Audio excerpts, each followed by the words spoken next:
Chapter 3. The End. I felt absolutely hideous in the morning. I hadn't slept well. My arm burned and my head ached. It didn't help my outlook that Edward's face was smooth and remote as he kissed my forehead quickly and ducked out my window.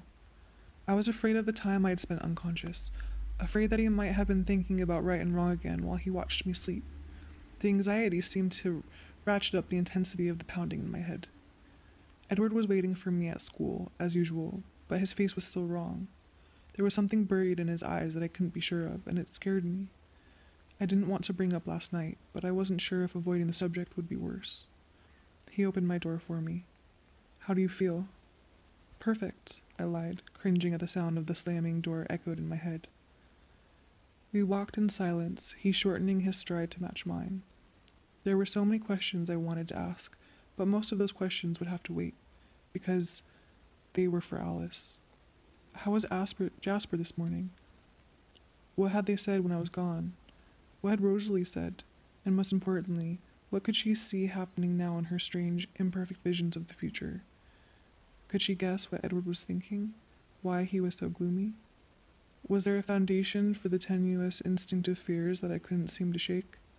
The morning passed slowly. I was impatient to see Alice, though I wouldn't be able to really talk to her with Edward there. Edward remained aloof. Occasionally, he would ask about my arm, and I would lie. Alice usually beat us to lunch. She didn't have to keep pace with a sloth like me, but she wasn't at the table, waiting with a tray of food she wouldn't eat. Edward didn't say anything about her absence. I wondered to myself if her class was running late, until I saw Connor and Ben, who were in her 4th hour French class. "Where's Alice?" I asked Edward anxiously. He looked at the granola bar he was slowly pulverizing between his fingertips while I answered. "She's with Jasper." "Is he okay?" "He's gone away for a while." "What? Where?" Edward shrugged. "Nowhere in particular." "And Alice too?" I said with quiet desperation. Of course, if Jasper needed her, she would go. "Yes, she'll be gone for a while." She was trying to convince him to go to Denali. Denali was where the one other band of unique vampires, good ones like the Cullens, lived. Tanya and her family. I'd heard of them now and again. Edward had run to them last winter when my arrival had made work difficult for him. Laurent, the most civilized member of James' little coven, had gone there rather than siding with James against the Cullens. It made sense for Alice to encourage Jasper to go there. I swallowed, trying to dislodge the sudden lump in my throat. The guilt made my head bow and my shoulders slump. I'd run them out of their home, just like Rosalie and Emmett. I was a plague. "Is your arm bothering you?" he asked solicitously. "Who cares about my stupid arm?" I muttered in disgust. He didn't answer, and I put my head down on the table. By the end of the day, the silence was becoming ridiculous. I didn't want to be the one to break it, but apparently that was my only choice, if I ever wanted him to talk to me again. "You'll come over later tonight?" I asked as he walked me silently to my truck. He always came over. "Later?" It pleased me that he seemed surprised. "I have to work. I had to trace Miss Newton to get yesterday off." "Oh," he murmured. "So you'll come over when I'm home, though, right?" I hated that I felt suddenly unsure about this. "If you want me to." "I always want you to," I reminded him, with perhaps a little more intensity than the conversation required. I expected he would laugh or smile or react somehow to my words. "All right, then," he said indifferently. He kissed my forehead again before he shut the door on me, then he turned his back and loped gracefully toward his car. I was able to drive out of the parking lot before the panic really hit, but I was hyperventilating by the time I got to Newton's. He just needed time, I told myself. He would get over this. Maybe he was sad because his family was disappearing. But Alice and Jasper would come back soon, and Rosalie and Emmett too. If it would help, I would stay away from the big white house on the river. I'd never set foot there again. That didn't matter. I'd still see Alice at school. She would have to come back for school, right? And she was at my place all the time anyway. She wouldn't want to hurt Charlie's feelings by staying away. No doubt I would also run into Carlisle with regularity in the emergency room. After all, what had happened last night was nothing. Nothing had happened. So I fell down. That was the story of my life. Compared to last spring, it seemed especially unimportant. James had left me broken and nearly dead from loss of blood, and yet Edward had handled the interminable weeks in the hospital much better than this. Was it because this time it wasn't an enemy he'd had to protect me from? Because it was his brother? Maybe it would be better if he took me away, rather than his family being scattered. I grew slightly less depressed as I considered all the uninterrupted alone time. If he could just last through the school year, Charlie wouldn't be able to object. We could go away to college, or pretend that's what we were doing, like Rosalie and Emmett this year. Surely Edward could wait a year. What was a year to an immortal? It didn't seem like that much to me. I was able to talk myself into enough composure to handle getting out of the truck and walking to the store. Mike Newton had beaten me here today, and he smiled and waved when I came in. I grabbed my vest, nodding vaguely in his direction. I was still imagining pleasant scenarios that consisted of me running away with Edward to various exotic locales. Mike interrupted my fantasy. "How was your birthday?" I mumbled, "I'm glad it's over." Mike looked at me from the corners of his eyes like I was crazy. Work dragged. I wanted to see Edward again, praying that he would be past the worst of this, whatever it was exactly, by the time I saw him again. It's nothing, I told myself over and over again. Everything will go back to normal. The relief I felt when I turned into my street and saw Edward's silver car parked in front of my house was an overwhelming, heady thing, and it bothered me deeply that it should be that way. I hurried through the front door, calling out before I was completely inside. "Dad? Edward?" As I spoke, I could hear the distinctive theme music from ESPN Sports Center coming from the living room. "In here," Charlie called. I hung my raincoat on its peg and hurried around the corner. Edward was in the armchair, my father on the sofa. Both had their eyes trained on the TV. The focus was normal for my father, not so much for Edward. "Hi," I said weakly. "Hey, Bella," my father answered, eyes never moving. "We just had cold pizza. I think it's still on the table." "Okay." I waited in the doorway. Finally, Edward looked over at me with a polite smile. "I'll be right behind you," he promised. His eyes strayed back to the TV. I stared for another minute, shocked. Neither one seemed to notice. I could feel something, panic maybe, building up in my chest. I escaped to the kitchen. The pizza held no interest for me. I sat in my chair, pulled my knees up, and wrapped my arms around them. Something was very wrong. Maybe more wrong than I realized. The sounds of male bonding and banter continued from the TV set. I tried to get control of myself, to reason with myself. What's the worst that can happen? I flinched. That was definitely the wrong question to ask. I was having a hard time breathing right. Okay, I thought again. What's the worst I can live through? I didn't like that question so much either. But I thought through the possibilities I'd considered today. Staying away from Edward's family. Of course, he wouldn't expect Alice to be a part of that. But if Jasper was off limits, that would lessen the time I could have with her. I nodded to myself. I could live with that. Or going away. Maybe he wouldn't want to wait till the end of the school year. Maybe it would have to be now. In front of me on the table, my presents from Charlie and Renee were where I had left them. The camera I hadn't had the chance to use at the Colons, sitting beside the album. I touched the pretty cover of the scrapbook my mother had given me, and sighed, thinking of Renee. Somehow, living without her for as long as I had did not make the idea of a more permanent separation easier. And Charlie would be left alone, here, abandoned. They would be so hurt. But we'd come back, right? We'd visit, of course, wouldn't we? I couldn't be certain about that answer. I leaned my cheek against my knee, staring at the physical tokens of my parents' love. I'd known this path I'd chosen was going to be hard, and after all, I was thinking about the worst-case scenario, the very worst I could live through. I touched the scrapbook again, flipping the front cover over. The little metal corners were already in place to hold the first picture. It wasn't a half-bad idea to make some record of my life here. I felt a strange urge to get started. Maybe I didn't have that long left in Forks. I toyed with the wrist strap on the camera, wondering about the first picture on the roll. Could it possibly turn out anything close to the original? I doubted it, but he didn't seem worried that it would be blank. I chuckled to myself, thinking of his carefree laughter last night. The chuckle died away. So much had changed, and so abruptly. It made me feel a little bit dizzy, like I was standing on an edge, a precipice, somewhere much too high. I didn't want to think about that anymore. I grabbed the camera and headed up the stairs. My room hadn't really changed all that much in the 17 years since my mother had been here. The walls were still light blue. The same yellowed laced curtains hung in the front of the window. There was a bed, rather than a crib, but she would recognize the quilt draped untidily over the top. It had been a gift from Graham. Regardless, I snapped a picture of my room. There wasn't much else I could do tonight. It was too dark outside, and the feeling was growing stronger. It was almost a compulsion now. I would record everything about Forks before I had to leave it. Change was coming. I could feel it. It wasn't a pleasant prospect.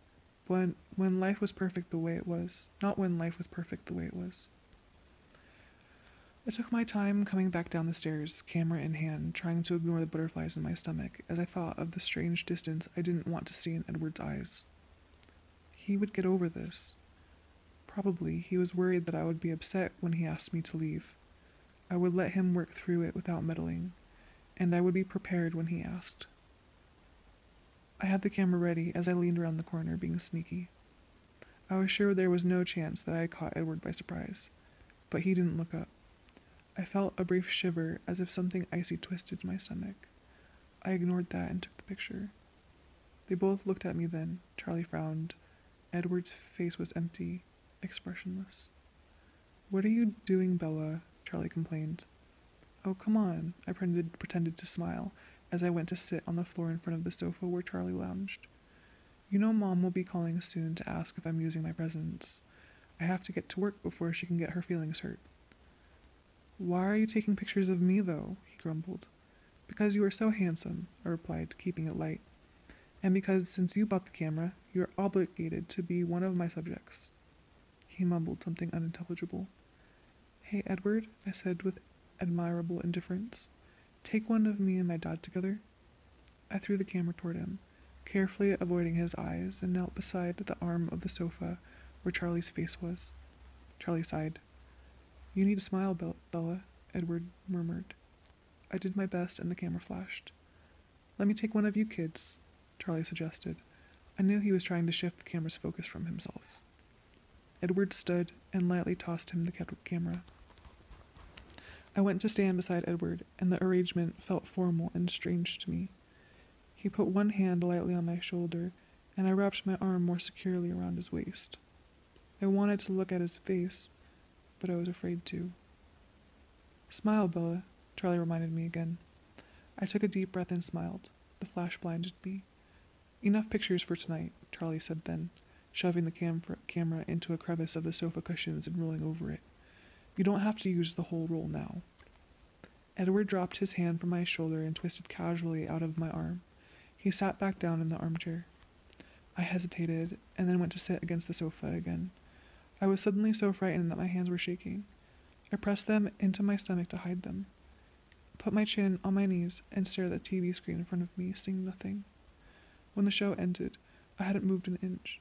Out of the corner of my eye, I saw Edward stand. "I'd better get home," he said. Charlie didn't look up from the commercial. "See ya." I got awkwardly to my feet. I was stiff from sitting so still, and followed Edward out the front door. He went straight to his car. "Will you stay?" I asked, no hope in my voice. I expected his answer, so it didn't hurt as much. "Not tonight." I didn't ask for a reason. He got in his car and drove away while I stood there unmoving. I barely noticed that it was raining. I waited, without knowing what I waited for, until the door opened behind me. "Bella, what are you doing?" Charlie asked, surprised to see me standing there alone and dripping. "Nothing." I turned and trudged back to the house. It was a long night, with little in the way of rest. I got up as soon as there was a faint light outside my window. I dressed for school mechanically, waiting for the clouds to brighten. When I had eaten a bowl of cereal, I decided that it was light enough for pictures. I took one of my truck and then the front of the house. I turned and snapped a few of the forest by Charlie's house. Funny how it didn't seem sinister like it used to. I realized I would miss this. The green, the timelessness, the mystery of the woods, all of it. I put the camera in my school bag before I left. I tried to concentrate on my new project rather than the fact that Edward apparently hadn't gotten over things during the night. Along with the fear, I was beginning to feel impatience. How long could this last? It lasted through the morning. He walked silently beside me, never seeming to actually look at me. I tried to concentrate on my classes, but not even English could hold my attention. Mr. Birdie had to repeat his question about Lady Capulet twice before I realized he was talking to me. Edward whispered the correct answer under his breath and then went back to ignoring me. At lunch, the silence continued. I felt like I was going to start screaming at any moment, so to distract myself, I leaned across the table's invisible line and spoke to Jessica. "Hey Jess, what's up, Bella? Could you do me a favor?" I asked, reaching into my bag. "My mom wants me to get some pictures of my friends for a scrapbook, so take some pictures of everybody, okay?" I handed her the camera. "Sure," she said, grinning, and turned to snap a candid shot of Mike with his mouth full. A predictable picture war ensued. I watched them hand the camera around the table, giggling and flirting and complaining about being on film. It seemed strangely childish. Maybe I just wasn't in the mood for normal human behavior today.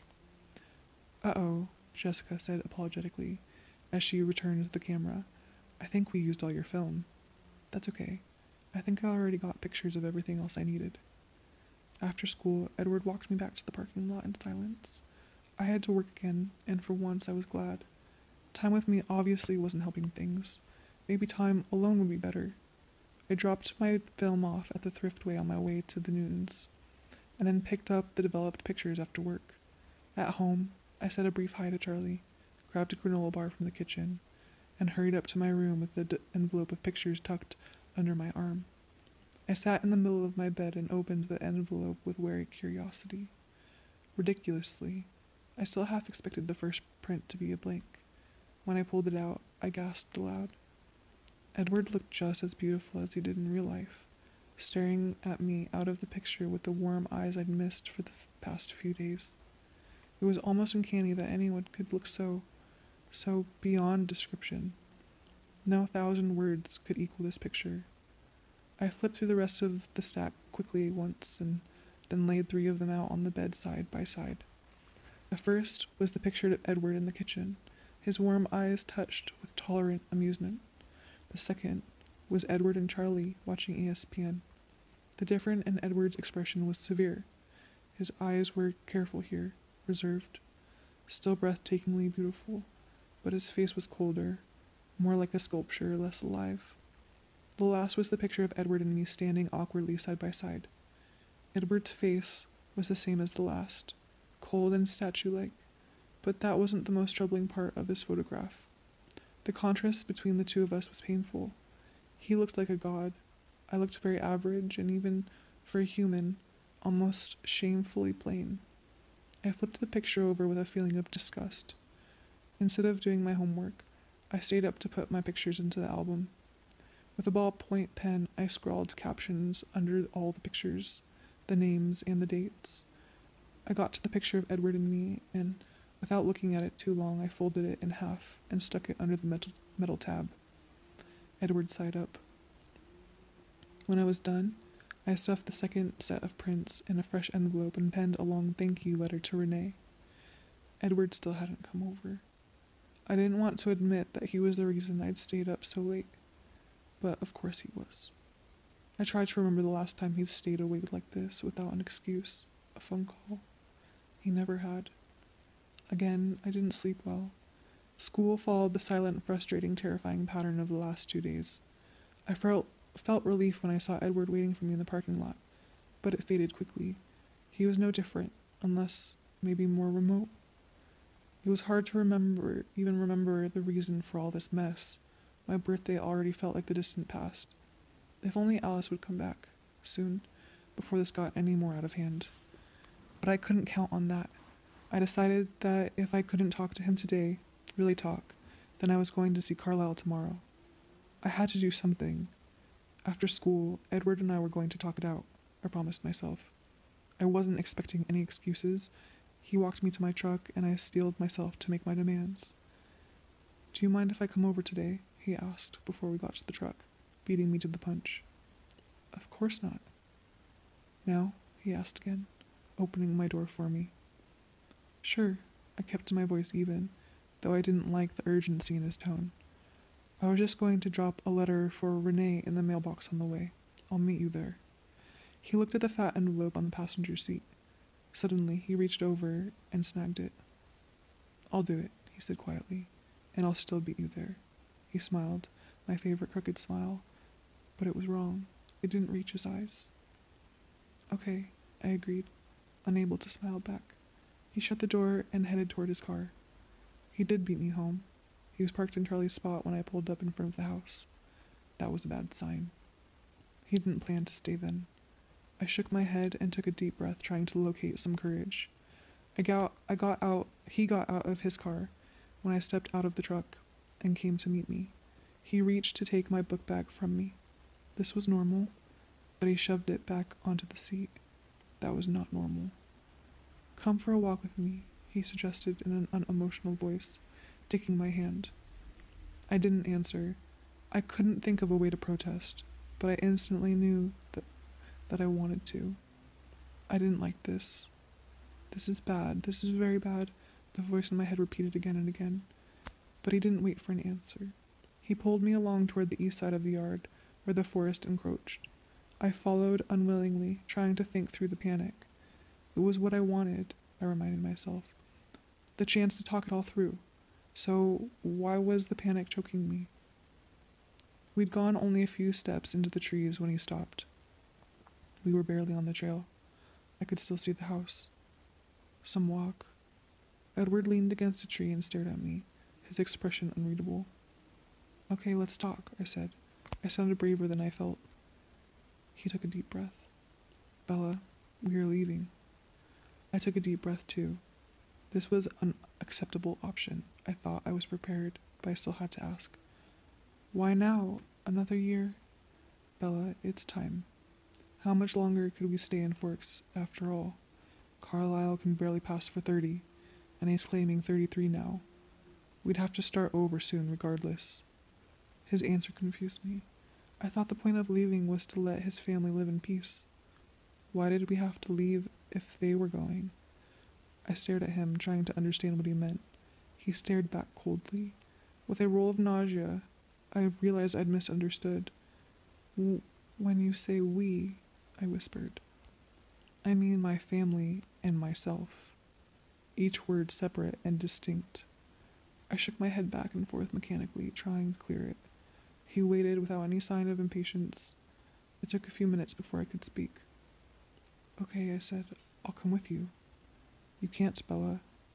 Where we are going, it's not the right place for you." "Where you are is the right place for me." "I'm no good for you, Bella." "Don't be ridiculous." I wanted to sound angry, but it just sounded like I was begging. "You were the very best part of my life." "The world is not for you. My world is not for you," he said grimly. "What happened with Jasper? That was nothing, Edward, nothing." "You were right," he agreed. "It was exactly what was to be expected." "You promised. In Phoenix, you promised that you would stay as long as that was best for you," he interrupted to correct me. "No, this is about my soul, isn't it?" I shouted, furious, the words exploding out of me. Somehow it still sounded like a plea. "Carlisle told me about that, and I don't care, Edward, I don't care. You have my soul. You can have my soul. I don't want it without you. It's yours already." He took a deep breath and stared unseeingly at the ground for a long moment. His mouth twisted the tiniest bit. When he finally looked up, his eyes were different, harder, like the liquid gold had frozen solid. "Bella, I don't want you to come with me." He spoke the words slowly and precisely, his cold eyes on my face, watching as I absorbed what he was really saying. There was a pause as I repeated the words in my head a few times, sifting through them for their real intent. "You don't want me?" I tried out the words, confused by the way they sounded, placed in that order. No. I stared uncomprehending into his eyes. He stared back without apology. His eyes were like topaz, hard and clear and very deep. I felt like I could see into them for miles and miles, yet nowhere in their bottomless depths could I see a contradiction to the word he'd spoken. Well, that changes things. I was surprised by how calm and reasonable my voice sounded. It must be because I was so numb. I couldn't realize what he was telling me. It still didn't make any sense. He looked away into the trees as he spoke again. Of course I'll always love you, in a way. But what happened the other night made me realize that it's time for a change. Because I'm tired of pretending to be something I'm not, Bella. I am not human. He looked back, and the icy planes of his perfect face were not human. I have let this go on much too long, and I'm sorry for that. Don't. My voice was just a whisper now. Awareness was beginning to seep through me, trickling like acid through my veins. Don't do this. He just stared at me. I could see from his eyes that my words were far too late. He already had. You are not good for me, Bella. He turned his earlier words around, and so I had no argument. How well I knew that I wasn't good enough for him. I opened my mouth to say something and then closed it again. He waited patiently, his face wiped clean of all emotion. I tried again. If that's what you want. He nodded once. My whole body went numb. I couldn't feel anything below the neck. I would like to ask one favor, though, if that's not too much, he said. I wonder what he saw on my face, because something flickered across his own face in response. But before I could identify it, he'd composed his features into the same serene mask. Anything, I vowed, my voice faintly stronger, as I watched his frozen eyes melted. The gold became liquid again, molten, burning down into mine with an intensity that was overwhelming. Don't do anything reckless or stupid, he ordered, no longer detached. Do you understand what I'm saying? I nodded helplessly. His eyes cooled, the distance returned. I'm thinking of Charlie, of course. He needs you. Take care of yourself. For him.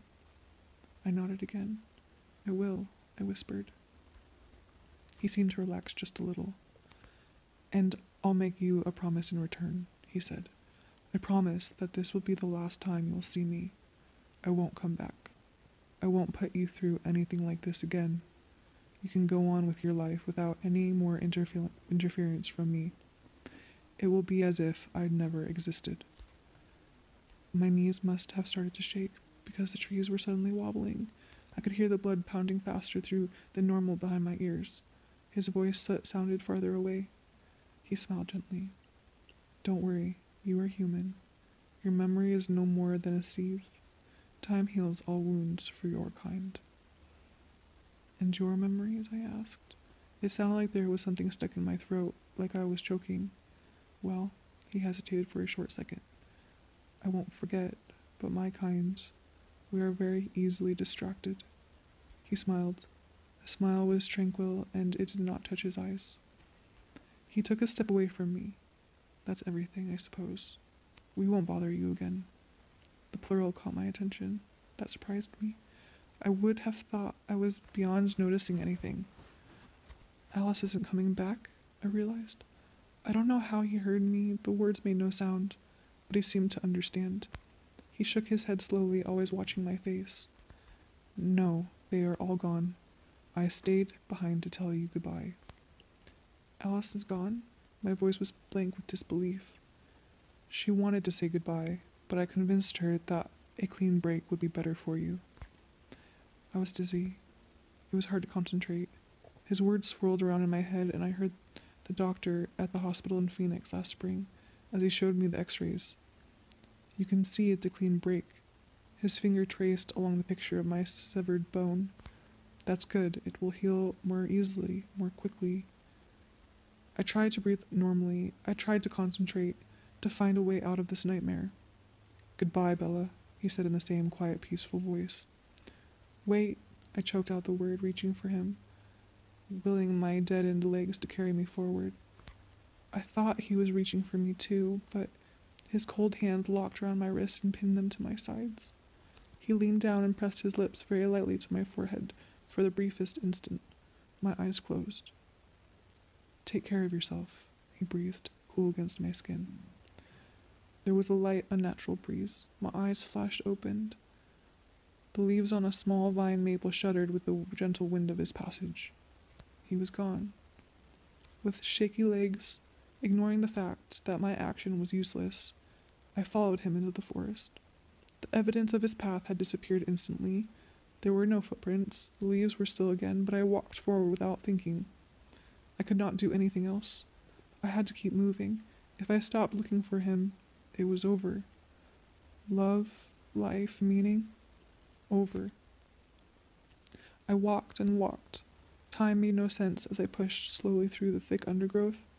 It was hours passing, but also only seconds. Maybe it felt like time had frozen because the forest looked the same no matter how far I went. I started to worry that I was traveling in a circle, a very small circle at that, but it kept going. I stumbled often, and as it grew darker and darker, I fell often too. Finally, I tripped over something. It was black now. I had no idea what caught my foot, and I stayed down. I rolled onto my side so that I could breathe, and I curled up on the wet bracken. As I lay there, I had a feeling that more time was passing than I realized.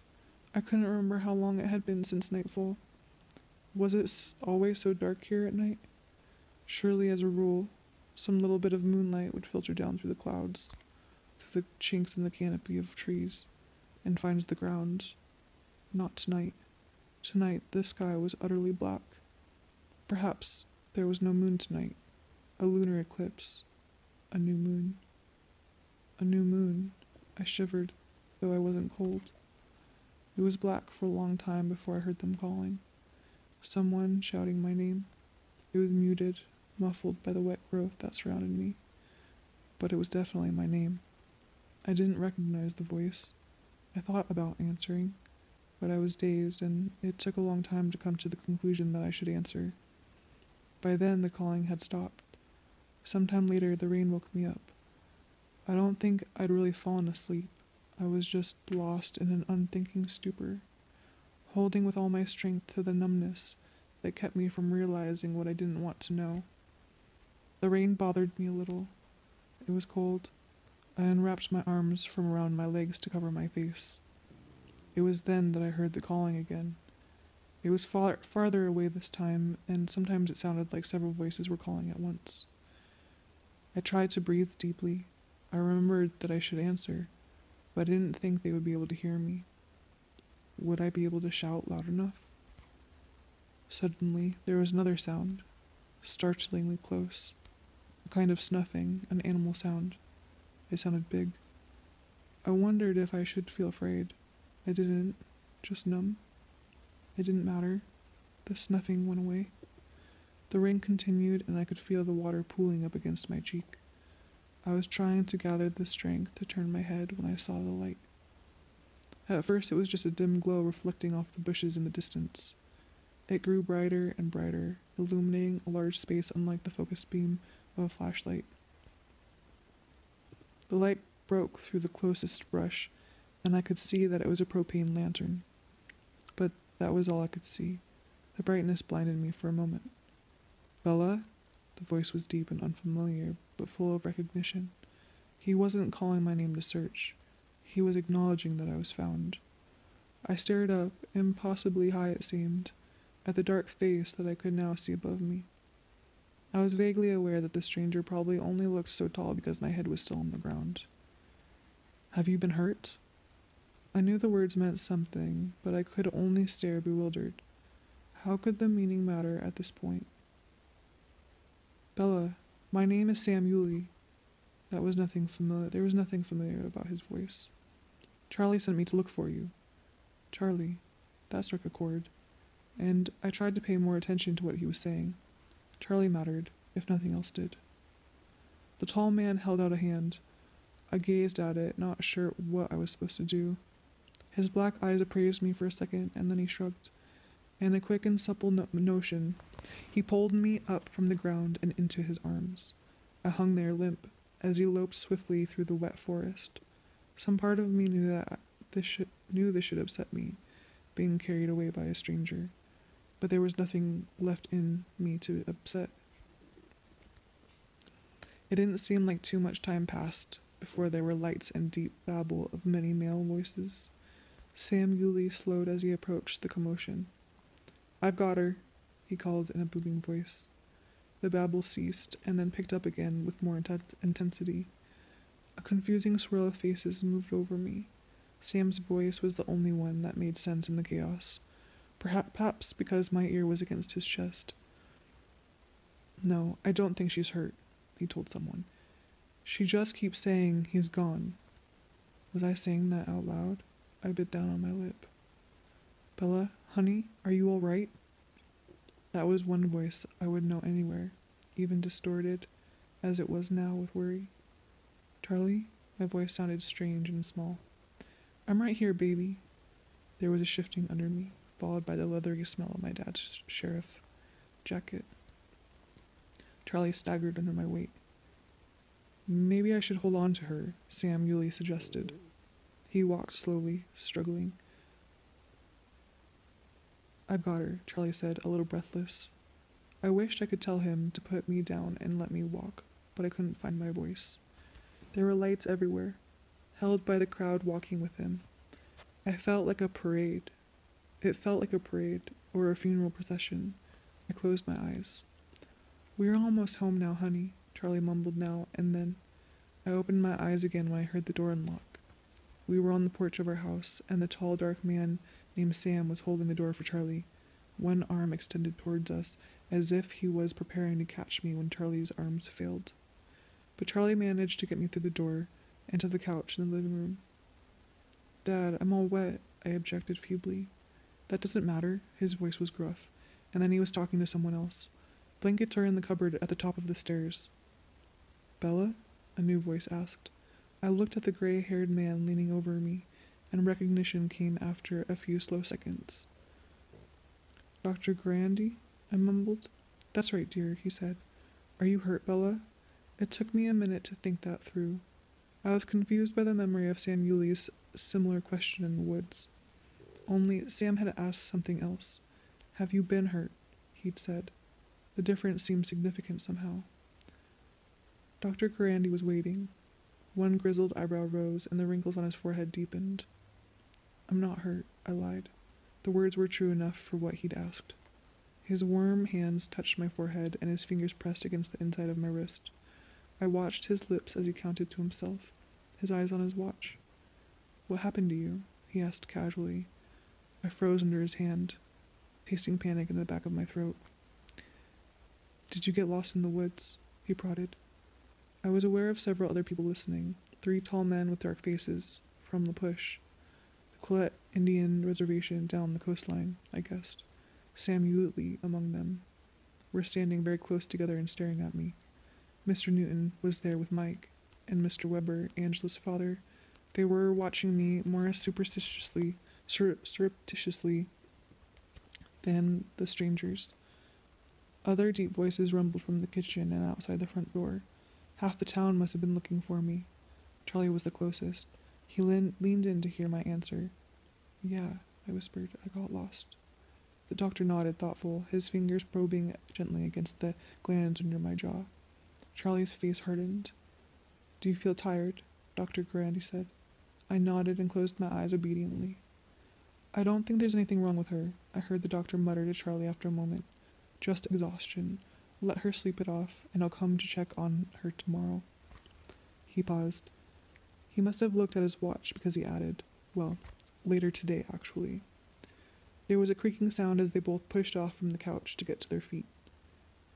"Is it true?" Charlie whispered. Their voices were farther away now. I strained to hear. "Did they leave?" "Dr. Cullen asked us not to say anything," Dr. Grandy answered. "The offer was very sudden. They had to choose immediately. Carlyle didn't want to make a big production out of leaving." "A little warning might have been nice," Charlie grumbled. Dr. Grandy sounded uncomfortable when he replied, "Yes, well, in this situation, Some warning might have been called for. I didn't want to listen anymore. I felt around the edge of the quilt someone had laid on top of me and pulled it over my ear. I drifted in and out of alertness. I heard Charlie whisper thanks to the volunteers as one by one they left. I felt his fingers on my forehead, and then the weight of another blanket. The phone rang a few times, and he hurried to catch it before I could wake me. He muttered reassurances in a low voice to the callers. Yeah, we found her. She's okay. She got lost. She's fine now, he said again and again. I heard the springs in the armchair groan when he settled himself in for the night. A few minutes later, the phone rang again. Charlie moaned as he struggled to get to his feet, and then he rushed stumbling to the kitchen. I pulled my head deeper out of the blankets, not wanting to listen to the same conversation again. Yeah, Charlie yawned. His voice changed. It was much more alert than when he spoke again. Where? There was a pause. You are sure it's outside the reservation? Another short pause. But what could be burning out there? He sounded both worried and mystified. Look, I'll call down there and check it out. I listened with more interest as he punched in a number. Hey, Billy, it's Charlie. Sorry I'm calling so early. No, she's fine. She's sleeping. Thanks, but that's not why I called. I just got a call from Miss Stanley, and she says that from her second-story window she can see fires out on the sea cliffs. But I didn't really... Oh. Suddenly there was an edge in his voice, irritation or anger. And why are they doing that? Uh-huh. Really? He said it sarcastically. Well, don't apologize to me. Yeah. Yeah, just make sure the flames don't spread. I know. I'm surprised they got them lit at all in this weather. Charlie hesitated, and then added grudgingly, Thanks for setting Sam and the other boys up. You were right. They do know the forest better than we do. It was Sam who found her, so I owe you one. Yeah, I'll talk to you later, he agreed, still sour before hanging up. Charlie muttered something incoherent as he shuffled back to the living room. What's wrong? I asked. He hurried to my side. I'm sorry I woke you, honey. Is something burning? It's nothing, he assured me, just some bonfires out on the cliffs. Bonfires? I asked. My voice didn't sound curious, it sounded dead. Charlie frowned. Some of the kids from the reservation being rowdy, he explained. Why? I wondered dully. I could tell he didn't want to answer. He looked at the floor under his knees. They are celebrating the news. His tone was bitter. There was only one piece of news I could think of, try as I might not to. And then the pieces snapped together. Because the Colons left, I whispered. They don't like the Colons in the bush. I'd forgotten about that. The Quillets had their superstitions about the cold ones, the blood drinkers, that were enemies to their tribe, just like they had their legends of the Great Flood and the Wolfmen ancestors. Just stories, folklore, to most of them. Then there were the few that believed. Charlie's good friend Billy Black believed, though even Jacob, his own son, thought he was full of stupid superstitions. Billy had warned me to stay away from the Colons. The name stirred something inside me, something that began to claw its way toward the surface, something I knew I didn't want to face. It's ridiculous, Charlie spluttered. We sat in silence for a moment. The sky was no longer black outside the window. Somewhere behind the rain, the sun was beginning to rise. Bella? Charlie asked. I looked at him uneasily. He left you alone in the woods? Charlie guessed. I deflected his question. How did you know where to find me? My mind shied away from the inevitable awareness that was coming quickly now. Your note, Charlie answered, surprised. He reached into the back pocket of his jeans and pulled out a much-abused piece of paper. It was dirty and damp, with multiple creases from being opened and refolded many times. He unfolded it again and held it up as evidence. The messy handwriting was remarkably close to my own. Going for a walk with Edward, up the path, it said. Back soon, B. When you didn't come back, I called the Colons, and no one answered, Charlie said in a low voice. Then I called the hospital, and Dr. Grandy told me that Carlisle was gone. Where did they go? I mumbled. He stared at me. Didn't Edward tell you? I shook my head, recoiling. The sound of his name unleashed a thing that was clawing inside of me, a pain that knocked me breathless, astonished me with its force. Charlie eyed me doubtfully as he answered. Carlisle took a job with a hospital in Los Angeles. I guess they threw a lot of money at him. Sunny L.A., the last place they would really go. I remembered my nightmare with the mirror, the bright sunlight shimmering off his skin. Agony ripped through me with the memory of his face. I want to know if Edward left you alone out there in the middle of the woods, Charlie insisted. His name sent another wave of torture through me. I shook my head frantic, desperate to escape the pain. It was my fault. He left me right here on the trail, inside of the house, but I tried to follow him. Charlie started to say something childishly. I covered my ears. I can't talk about this anymore, Dad. I want to go to my room. Before he could answer, I scrambled up from the couch and lurched my way up the stairs. Someone had been in the house to leave a note for Charlie, a note that would lead him to find me. From the minute that I'd realized this, a horrible suspicion began to grow in my head. I ran to my room, shutting and locking the door behind me before I ran to the CD player by my bed. Everything looked exactly the same as I'd left it. I pressed down on the top of the CD player, the latch unhooked, and the lid slowly swung open. It was empty. The album Renee had given me sat on the floor beside the bed, just where I had put it last. I lifted the cover with a shaking hand. I didn't have to flip any farther than the first page.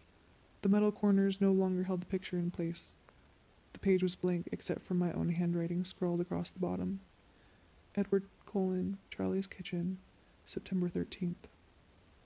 I stopped there. I was sure that he would have been very thorough. It will be as if I'd never existed, he'd promised. I felt the smooth wooden floor beneath my knees, and then the palms of my hands, and then it was pressed against the skin of my cheek. I hoped that I was fainting, but to my disappointment, I didn't lose consciousness. The waves of pain that had only lapped at me before now reared high up and washed over my head, pulling me under. I did not resurface. October, November, December, January.